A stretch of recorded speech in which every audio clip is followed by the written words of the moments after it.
Hey guys, Robert with RC Archery.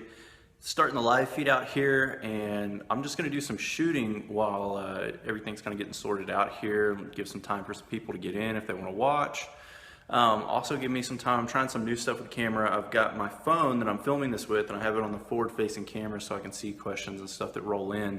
I'm going to try to do it sideways because crossing my fingers this saves right, and I can put it on my YouTube channel and look better for it there. But I may end up having to turn it back around because all the questions I think are going to come in sideways, so I'm tilting my head to read it. But I'm going to try to do it this way and see how it goes.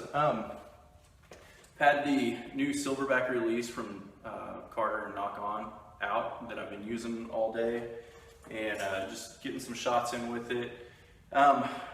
It's pretty fun. It works good. It's super smooth. It's been a long time. I had a Carter Evolution is what I started with when I first went into the whole back tension idea and realm and all of that, and this is very similar to that, obviously, just a little bit different casing design, but man, it's awesome to be able to shoot it and understand, you know, the adjustments, how to get it all set up, and just kind of find my shot again, which is really what I noticed. I've been shooting a hinge for a long time and doing different methods with it that work really smooth and really well with it. But you can get a little lazy doing that, so these help you negate from being lazy for sure.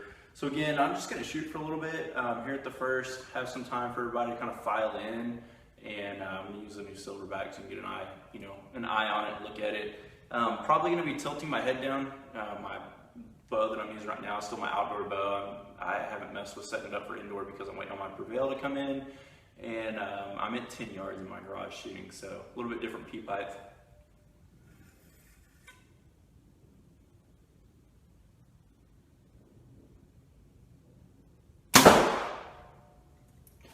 Man, it drills it.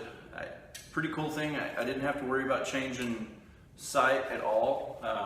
Everything is completely the same on it, so no left and right. It's nothing. My anchor point's the same, so I like that. That's coming from a hinge, my True Ball HT hinge, so it's pretty cool.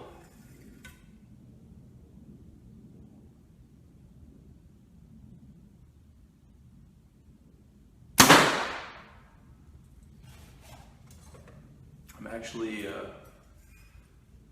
I'm sending arrows all the way through my target now. I've shot in one spot in there. Basically, I'm killing an X-ring on a Vegas face every single time. It's super easy to be accurate with this.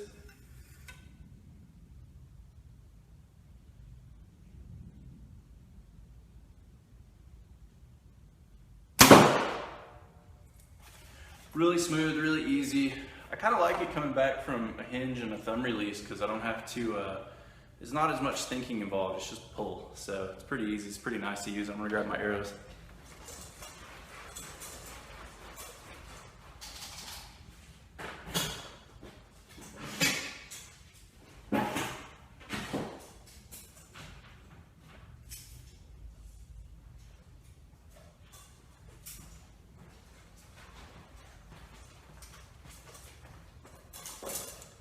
I believe it's officially 4, so I'm going to get started. Got my cheat sheet and my notes. So basically, I just want to go over some different topics, all involving, my back tension release, the Silverback, and everything that I'm using now, and just let you get an idea on different things to change and stuff like that. So I'm going to go over form. Form is huge when it comes to back tension releases, true back tension. People call it hinge back tension, and it is, and you can use it that way for sure, but tension activated only releases, Carter Evolution, Stand Element, this new Silverback, that's what I would really categorize as a true back tension release. And really it's taking a jump. If you've never used anything like that before and all you've used is an index finger release or maybe a thumb release or even a hinge, but you're relying on manipulating the trigger or the release, it's really taking a step towards fine-tuning form and what your shot is really about when you go to a true tension activated release. And the reason that is because so much of your shot is going to hinge on your front shoulder and the way that sets up your draw length and then your bow's fitment to you. There's a lot of movement in that front shoulder. You can get several inches actually on most people, most adults. they can get 2 to 3 to more, inches of variance, whether they have it, still down and low in a good position like this, but you can bring your shoulder blade back towards your spine and really crank that back, and then you can stretch it way out and overextend it. So you can get a lot of variance in the way it needs to be. And I go over this with pretty much everyone that I work with, because that's a huge spot on what we do. And they all say the same thing, well, how do I know it's in the right spot? And a lot of that for me now is gonna go back to the information in the instructional video, if you've seen that, the newest one that I did over professional form, I kind of broke the 2 main types down. And then some of the pictures that I've posted on my Instagram, my Facebook page, where I have the lines drawn out on people. Finding the lines, the way everything intersects for me, I can look at that and that helps me get everybody's draw length and loop length and everything in place. And I can generally eye somebody up, use that tool that I have on those numbers and everything, and I can get people within, usually I can get within 1/8 of an inch right off the bat. So I can get pretty close with it all, and then from there it's just really fine tuning based on what your float and your hold looks like. But it's just a natural position. So, if you were to just stand, like I am right now, no bow in my hand, and then hold your arms out, you want this same shoulder position right here. You don't want it to be cranked, back towards your spine or overstretched, just normal and outstretched. And that's going to be a position within the shoulder joint that's going to help hold you up the best. Another big thing on that is head positioning and body positioning. I like to teach standing straight up and down. I don't really prefer the lean back for a couple reasons. One, it's going to mess with your front shoulder, and it's going to create some issues as far as pulling through your shot and being dynamic on the shot. It's really going to hold you back on that, especially if it's a severe lean. Another one is your head positioning. If you stand up like I am right now, and my head's in a normal position, we stand like this and we sit like this all day long. So it's a natural, easy, repeatable position. If you start leaning back, you're gonna have to tilt your head around too. And even if you're standing up and down, if the draw length and the bow fitment for the string angle and everything isn't coming back on your face right, you're gonna be leaning your head forward and backwards. So that's gonna be really hard to repeat shot after shot after shot. So we don't wanna do that. We wanna have the natural head position and natural front arm position. And it's really that easy. A lot of people overcomplicate it because they either don't have the tools to work on their own bow, or the bow shop said, hey, that's perfect length, use that. So, it's just getting the bow to fit you at that. Proper form is number one on what we need to do as far as using a back tension style release. The other one is changes to your actual bow itself in order to go to a handheld release. A lot of people use an index finger release, the anchor really high up on their face, they put that first knuckle somewhere around in their ear, and a lot of people do it too high up, or they have a floating anchor and they're way back and they're just kind of hooking their thumb behind their head or something crazy like that. When you go to a handheld release and your knuckles here, your index and your middle knuckle or your anchor points, your hand is going to be right in this area, somewhere along your jawline, depending on where you line up best, and that's going to change your peep height. So when we look at our peep height, we're looking at the distance from the knock point, where we knock our arrow on there, up to the peep.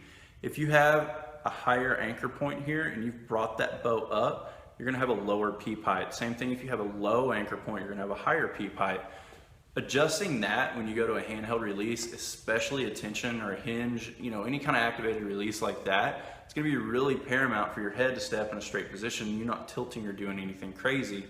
What I notice a lot in myself and with people that I work with, when you tilt your head forward to address the string with your nose like that, you have more of a tendency to raise the shoulders up. So you have more of a tendency to creep them up like that. And when you do that and try to pull through your shot, the front shoulder is going to start collapsing. And that's going to bring your body together. It's going to pull you together. So it's going to make it incredibly difficult for you to actually ever be able to pull through the shot and execute a clean shot. What you're going to notice is just pulling and pulling and pulling, and it never goes anywhere. So I've been playing around with that for purposes of the video here to be able to show y'all. I want to show you 2 different shots, one with the correct front shoulder position and one with an incorrect, and I'm going to use the Silverback on both. So, there's no way to cheat these. It's purely pulling through. This first one that I'm going to do, I'm actually going to draw back. I'm going to anchor with a little bit of a raised front shoulder, and it's going to be collapsed some, and that's going to cause me, as I start to pull through, to really elongate my shot timing. And you're going to notice it, it's just going to make everything difficult and really wobbly for me.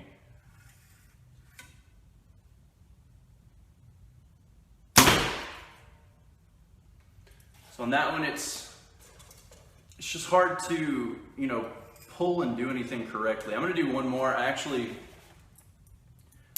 not gonna be a super good example because my draw length is set right on here, so I'm actually creeping back on it. Let me do one more for you where it's actually gonna be a little bit easier to see.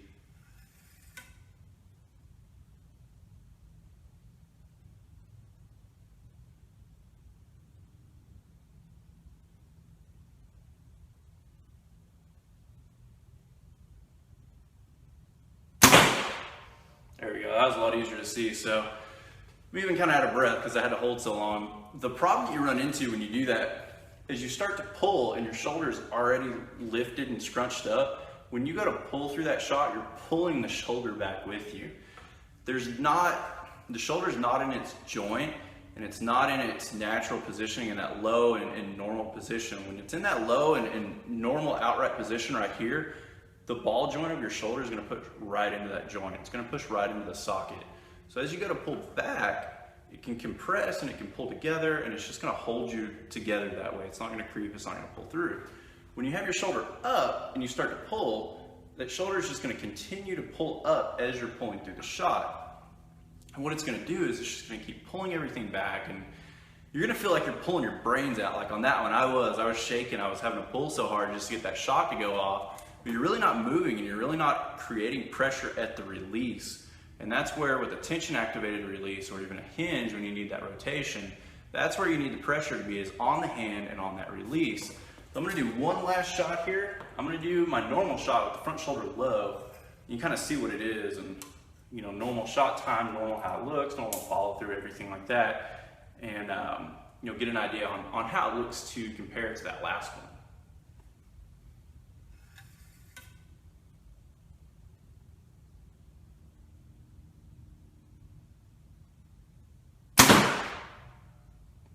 So a lot quicker, normal shot timing for me. Not killing myself to have to pull, and that shoulder is also not rising up as I'm shooting. It's staying low, it's staying in place, and that's what you want as far as, you know, bow fitment and form and changes to the bow to be able to make that work. You need to be able to change that peep, the height and everything to match up the way your anchor point is on your face, and you need to be able to change the draw length if you need to as well. I'll notice that a lot of the times if you change, like if you're anchoring really high or really low with a handheld or with a wrist strap, and you go to the opposite one and you're anchoring differently, it's actually going to change the string angle on your face where it meets. So it's got that peak at the loop and at the knock point, but if you raise that up or down in your face, you're changing the angle of that string higher or lower on your face. So you're going to have to lengthen or shorten the draw length in different increments depending on how bad you were before. But that's one thing to look at. A lot of people I see say, well, I'm going to grab one of these releases and test them out. I'm going to try them out. I'm going to see if I shoot better. I'm going to see if it helps because everybody says that it will. Well, they don't give it a good test. They don't give it a good try because it's not a commitment. They don't commit to the release. They're just trying the release. When you try things like that, you end up in trouble because you're not changing everything. You're not adjusting peep height. You're not adjusting the bow. And what you'll do is you'll find yourself in bad form trying to shoot that shot, and it's just not going to work as well. You're always going to be better with the release you had prior because you had the bow set up for you. Every now and again I'll see some odd off the wall thing where they didn't have the bow set up prior and it works better when they do, but that's something you need to check on every single time you do it to make sure that your bow fitment and everything is going to match with that release. So third topic that I have is steps for a new release. And this is going to be for anyone that you ever come in contact with. I really have some kind of standpoints that I look at. When you get a new release, you need to look at it, you need to find out how they work. I am kind of a nerd when it comes to wanting to know how things work, so it's easier for me. But especially on a tension activated release, there's a couple things you need to look at. How they work, obviously, you've got a safety, which is your thumb bar here. Normally on a hinge, you would hold that down, draw it back. That's a thumb post to be able to pull back with. If this was a thumb release, that would be your trigger. You would pull that down in order to shoot the release. On the tension activated releases, that's actually your safety. So you can see it depresses and it moves some there. So that actually has to be drawn and held as it's drawn all the way back to full draw. Now, once you release that, it's game on. But it works off of poundage. It works off of tension at the release itself. The easiest way to do it, if you have scale like that is to hook it up with a piece of D-loop material, piece of rope, something like that. Hook that to the hook, hook it to the release, hold the, you know, the weight and everything in front of you, the scale, and just pull on it and see what it breaks at. And you can compute that and know, well, my holding weight on my bow, like on this one, my holding weight is 17 pounds. But I know that when I draw into the back wall with my bow at full draw, I'm not holding 17 pounds. It's 17 right when it hits here. And then I load my back muscles and do a preload of them to engage those muscles. And that's gonna be the muscles right along in here. This top part right above your scapula, all the way up in here, and then these muscles down here. And these are gonna be the muscles, mostly the ones on the top. That's what you're gonna preload. It's gonna kind of exaggerate here, but it's gonna pull your elbow down, and then as you preload those muscles, it pulls everything up. It pulls the elbow up a little bit, and it pulls it around behind you. And that's that motion. If you can stand here with no bow and pull your elbow up and around you and just exaggerate it, same muscles that you'll use on the bow. So it's not gonna be some voodoo magic trick. But when I do that, I'm adding extra poundage. So if I were to set my release up, now, like I said, 17-pound holding weight on my bow, if I was to set this release up even at 20 pounds, it's gonna go off as soon as I let go of the safety. Because I'm drawing and I'm preloading everything and I'm adding extra weight. I actually found, just by trial and error with this, I loaded it up to 30 pounds, which is the max that I could do with the spring that was in it, just to see what it felt like and what it was gonna do. And I had to pull pretty hard on it, and then I just started backing it out. So there's an adjustment screw here at the bottom, and I started backing that out counterclockwise, and that lowers the poundage that you need to be able to fire the release until I let off the safety and the release fired. So that was with my preload. So obviously I don't want it to do that. I needed to add a little bit more, but I got it added in to where I could preload, let off the safety, and just start pulling through my shot and get a real steady pull and a real good motion on target. I actually ended up with this release set around 23, right around 23 pounds. So that's 5 pounds over what I'm holding. Now, if you notice in the setup video that John Dudley has on the Nock On Archery YouTube channel, that's a recommendation that he makes as well. So set them up and start them with 5 pounds over, and then work back from that. Once you've really got your shot dialed in and you're pulling through your shot and you're doing everything correctly. I ended up at 5 pounds just with a normal shot for me. If I had to really pull through a shot and start looking at it differently, I'd need it more than that. But everybody's different. That's just my preload and the way that I pull to get a good steady sight pin. That's where I ended up. What I like to do, after you've looked at a release, found out how it works, what everything's going, hook it up to some kind of string trainer. So whether that's just a loop rope tied together with some string or something like this, whatever it is, and just sit there and hold it in front of you and work through it. So just start pulling until it breaks and just get an idea of what that looks like. It's gonna do two things. It's gonna let you see the motion, see the release working, but it's also gonna let you check on your hand positioning. When you use any release, I like the same technique as John. I like to use a flat hand. And the reason I like that is because there's no movement in it. There's no muscle, there's no tendon, there's no flexing. Everything is stagnant, and that's very repeatable. So I do like that. The other benefit of that, especially with the tension activated release, if you have this flat hand like this, and you go to pull through that shot, everything is already flat. So it's already moving, it's already working, everything is there. If you were to have a bend in that hand like that, and you start to pull through that shot, you're gonna pull upwards or downwards, or something's gonna be different, and you're also gonna have some movement in that hand should you start to relax or anything going on. And that's just added movement and take up that things you're gonna have. It's gonna change the way the draw length and overall fitment of the bow feels. It's gonna make you feel too elongated, too stretched out by the time the shot breaks. And you're pulling and not getting anything because there's movement in the hand to pull without anything actually happening. So we don't wanna do that. We wanna have a good flat hand and just sit there and look at it in front of our face and start pulling through our shot and see how it feels and you know, look at it and keep an eye on it. That's pretty much the procedure that I do with any release, especially a release like a hinge. A hinge is even more pivotal rather. I looked at these and worked them in my hand for forever just to see what my hand was doing. I actually used a hinge release in my hand like this to notice that at first I had it set too slow and I was trying to work too hard on those releases. And because I had it set too slow, it was already past the balance point, natural balance and pivot point in my hand. And all I was doing was at full draw having to really pull my head off or induce some added pressure in my hand to get it to fire. So you can learn a lot just from, you know, looking at the release, watching it, and everything being in front of you to be able to pull on and be able to shoot. So I would recommend that with anything at all that you do. Once you've done that, you can kind of take that over to shooting the release on a string trainer. I really like to do that because it ingrains the muscle motion and the memory and everything in your body. So, you know, drawing it back, getting it at full draw, having everything set up the right way for your draw length and D-loop length combined, getting it in there, and then just working through that shot. And just doing that over and over and over again, doing it in front of the TV and, you know, commercial breaks, anything you can do like that when you can't shoot your bow, all that needs to be together with it, because there's some aspects of your shot that are out when you're doing that. Obviously, you're not aiming, you're not, you know, holding the bow, you're not having the bow weight and everything there. But all you're focusing on that point is building up the tension in your back as you're pulling through that shot to be a natural, fluid movement that you don't even have to think about.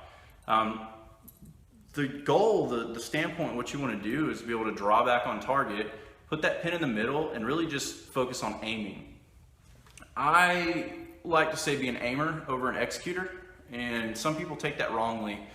Some people look at it is sit there and aim and aim and aim and rotate the release of the hand or do some kind of movements or something like that. Really what I like to do is I like to have my pull built in on my shot where it's just there.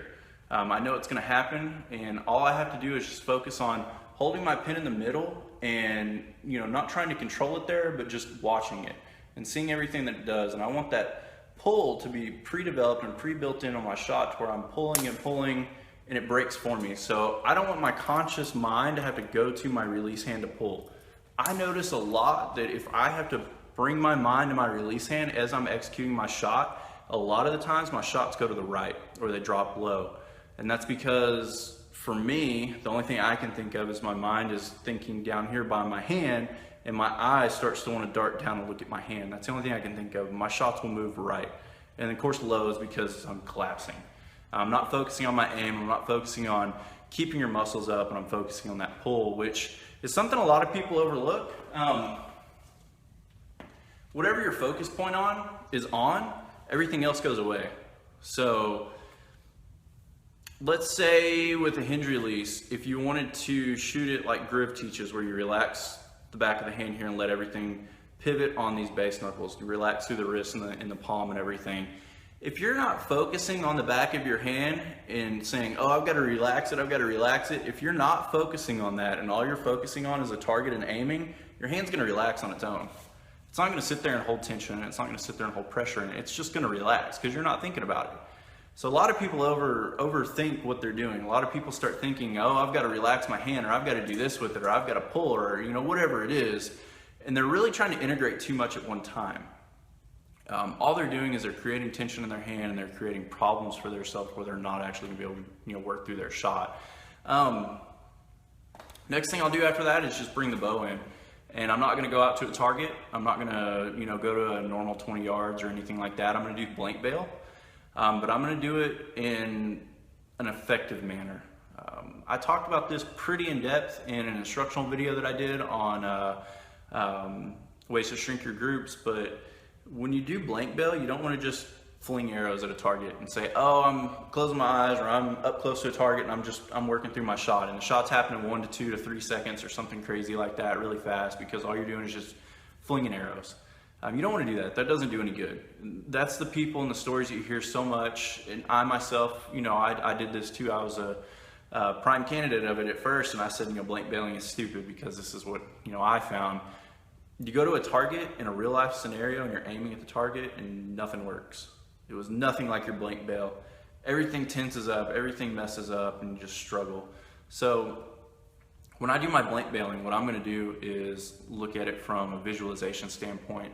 I'll get really close to a target, I'm not going to miss, and right at first, all I'm going to do is close my eyes, draw back, preload my tension in my back, and just start pulling through my shot and working through my shot. And that's all I'm going to be focusing on, because I want to really ingrain that with the weight of the bow holding in my hand, the weight of the draw length, tension pulling against me on the cams, tension pulling into the cams, all that. I want to integrate that together, and I really want to focus on that.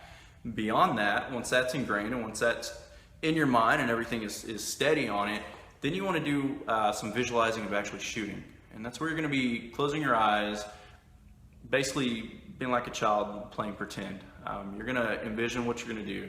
Draw back, hold on target, and in your mind, picture that pin and that dot floating around the center of the target where it never leaves, you know, your normal aim path. Or if you really want to, what I would say is make the float and the hold smaller in your head, because it's gonna help ingrain that everything is there. But just envision it all, do everything normal, and focus on really trying to hold in the middle and, you know, be an actual shoot, you know, actual shot, actual shooting, and work through that shot. And that adds a different level of it into there.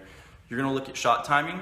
That's another big thing. We wanna have consistent shot timing when we're in a blank bale situation and moving that over to an actual target.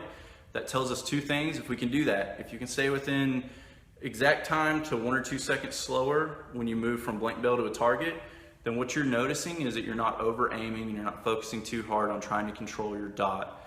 A lot of people, what they'll do is they'll have a 3 to 5 second window in a blank bale situation, and they'll move outside and it jumps to 10. And that's because they're trying to really control that dot, and they're trying to really control their shot, and they're tensing up, and they're not pulling, they're not doing anything except for just being rock solid and trying to be still. You really don't want to do that. One of the things that I talked about here at the first of this video, before I really got into everything and I was shooting, the Silverback really helped me get my shot back. And what I meant by that was I'd gotten kind of lazy on over aiming and trying to control everything, and thinking in my mind I needed to control where that dot was going. And all that was doing was elongating my shot time, and it was causing me some issues. So I actually noticed that I can pull through my shot with that Silverback, not pay attention to really what my dot is doing, and it's still nail in the middle. And there's even some shots where I'm like, oh, that was out of the middle, and I look down there and it's still dead center in the target. And that's because your subconscious is gonna align everything up for you. If you work within that natural timing, like what you're doing in your blank bale situation, your body is used to that time frame.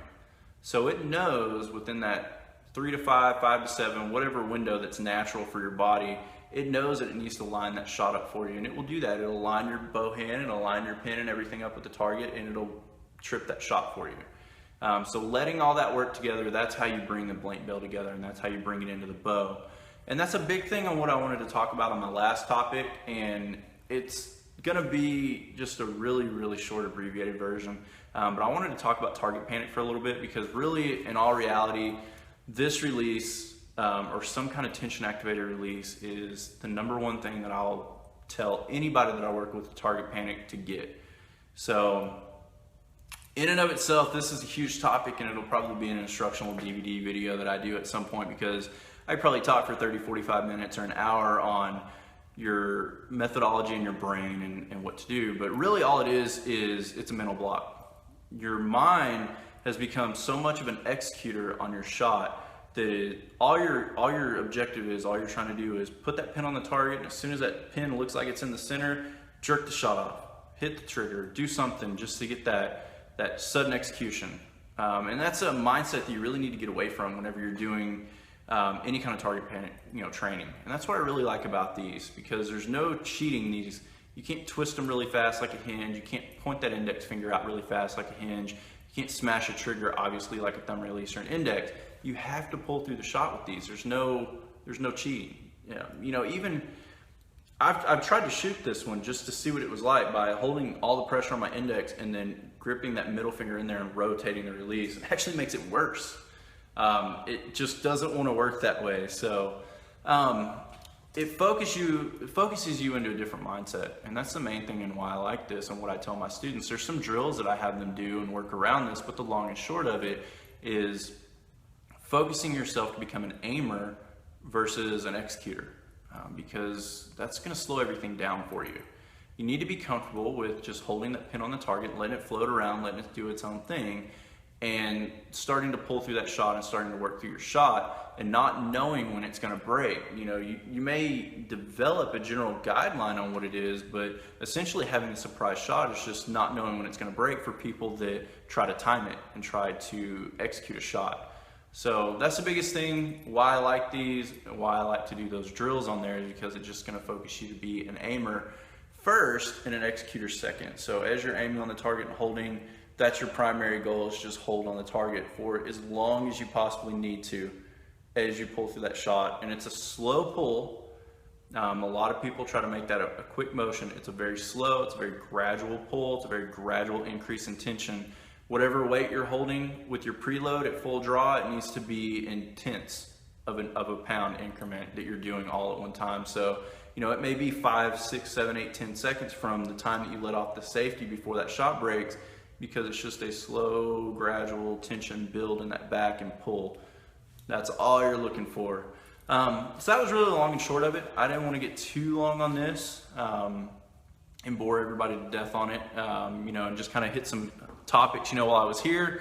Again, I talked about this at the first. I've got my phone turned sideways because I'm crossing my fingers that everything's going to save and I can add this to my YouTube channel to be able to let people that don't have Facebook be able to view it too.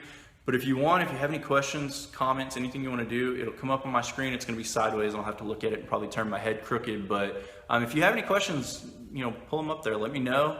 I'll be glad to take a look at them, see what I can answer and see what I can help out on any topic, and just whatever I can do. I'm going to grab my arrows, let anybody that has any questions have time to type them out.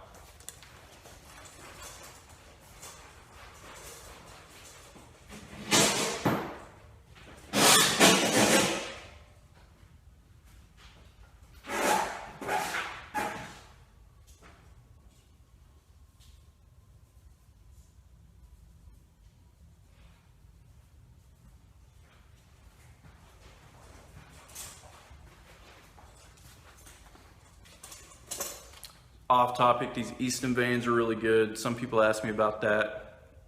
These are the little 2-inch ones. The target that I'm using right now, they actually just buried up into the vane, and that's why I was putting that out there. They're a little wavy, but they're still on there. They're not loose, they're not messed up. So pretty impressed with those. They seem to fly pretty good. They're a little softer than the Flex Flesh I was using prior, so I like it. Yeah, and I appreciate everybody coming in today. I didn't see any questions come up, but you can always email me, message me the questions. I'd be glad to answer them. Glad to take that time there. Yeah, I appreciate you watching, Adam. Thanks for thanks for taking the time to put your time in to watch this, and yeah, appreciate that more than you know. All my followers, people that have on my Instagram, YouTube channel, here on my Facebook channel. That's really the reason why I do this. I enjoy it. I enjoy talking about archery in general. I'll talk to anybody about it, but I really like to help people. It's kind of been my mission statement and why I decided to start this. I feel like it's a little bit easier for me at times to be able to relay different things to people, to have them understand it right off the bat. But if I don't, I try to look at it in a way of, okay, how can I really get this to somebody and really teach them, really help them with it. So that's a gift that I feel like I was given, so I like to give back with it. I feel like that's my duty. So again, I appreciate everybody tuning into this. If you watched it live, if it's not live and you're watching it, thank you for making it to this point. If you ever have questions, send me a message, send me an email. I'll be glad to help you out with it. Y'all have a good afternoon. Have a good weekend, everybody.